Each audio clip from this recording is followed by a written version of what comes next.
Look at that.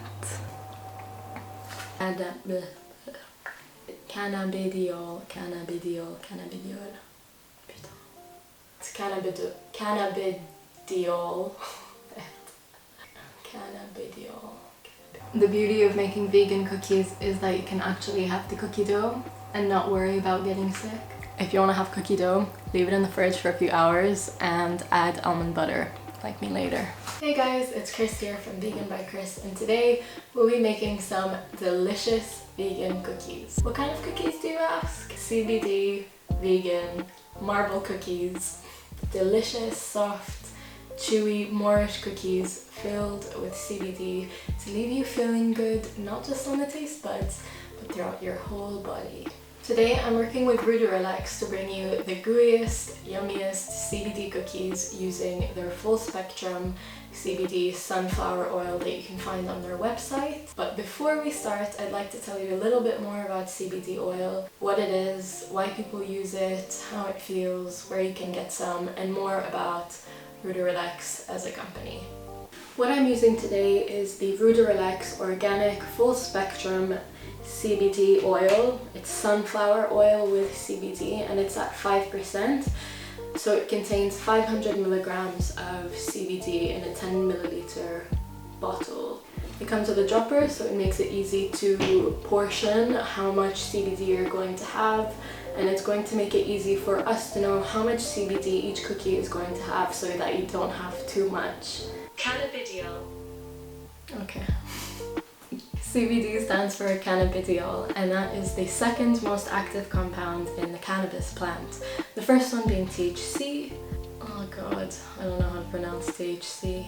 Tetrahydrocannabinol. Tetrahydrocannabinol. And that is the most active and most prevalent compound in the cannabis plant, which is the psychoactive compound. And that is the part in the cannabis plant that gets you high and gives you the high sensation. CBD doesn't give you the high sensation, but it does interact with your body in a way that relaxes it, calms your nervous system, gets rid of any stress or nervousness, and just leaves you feeling nice, cozy, warm, like you just got out of a really nice bubble bath. If you want to know more about CBD and Ruderalex, you can find more information on their website, which I've linked in the description down below. Or you can visit them at www.ruderalex.com. Now, without any further ado, let's get making some cookies. So the recipe we're using today will make 12 cookies that each contain 10 milligrams of full spectrum CBD. You'll need 250 grams of all-purpose flour, half a teaspoon of baking soda, a quarter teaspoon of salt, 50 grams of light brown sugar, 150 grams of castor sugar, 225 grams of unsalted and softened vegan butter, 1 teaspoon of vanilla extract, 85 grams of vegan dark chocolate, 50 grams of dark chocolate that was melted and cooled, 2 to 4 tablespoons of plant milk or aquafaba, 48 drops of the CBD oil, which translates to 2.4 milliliters. So before you start this recipe, make sure you preheat your oven at 180 degrees Celsius or 355 degrees Fahrenheit. Prepare your baking trays lined with parchment paper. Get your melted chocolate ready so it has enough time to cool. You don't want to use chocolate that's just been melted in this recipe because that can melt the butter that's in the dough. So you want to try and avoid doing that as much as you can by melting the chocolate in advance. If you find that the chocolate has solidified, just pop it in the microwave for a few seconds and mix it back up until it's thick and melted. So the first step is to cream the softened butter with the castor sugar and the light brown sugar, as well as the CBD oil. You're going to want to mix this for at least 5 to 7 minutes to make sure that the CBD molecules cling to the vegan butter, as well as incorporate as much air as we can into this initial process, because that's what's going to give the cookies a really nice and crispy outer edge.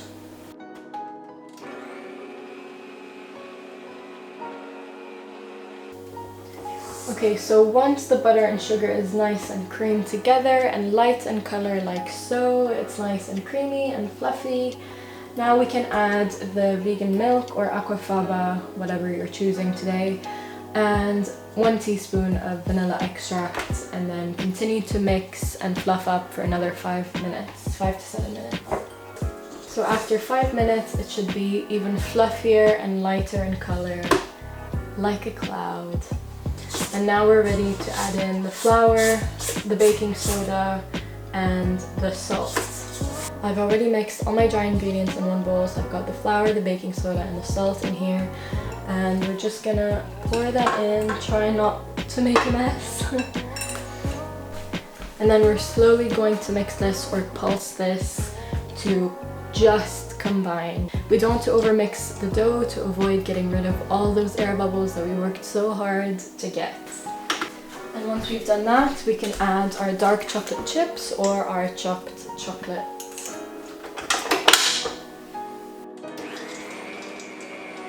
Now for the fun part, I'm going to take half of this dough out and set it aside to a bowl to mix in that lovely melted chocolate to, in the end, create a marble effect. Okay.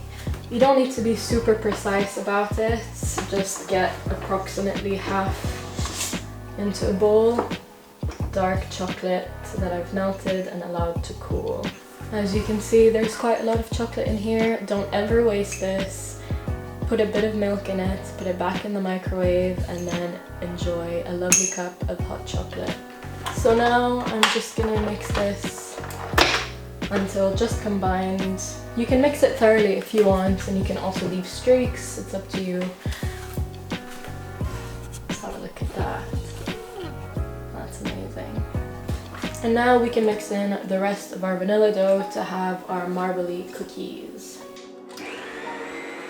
And that's literally it. You really don't want to be mixing too much, so you can get those lovely patterns of chocolate and vanilla cookie dough. Isn't that amazing? These are gonna taste so good. Once you're done with the cookie dough, if you have the time and or the patience, I recommend that you leave the cookie dough to rest covered in the fridge for at least 3 hours, even overnight if you have the time. Because that allows the cookie dough to relax, and it also allows all the flavors to develop, and you're really gonna end up with a super delicious cookie.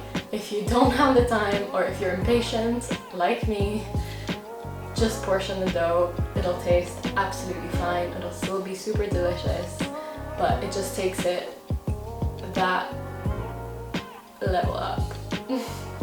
If you want to be super precise, you can use a cookie scoop or an ice cream scoop to scoop out equal sized cookies, or you can weigh the entire dough and split it into 12. It's up to you.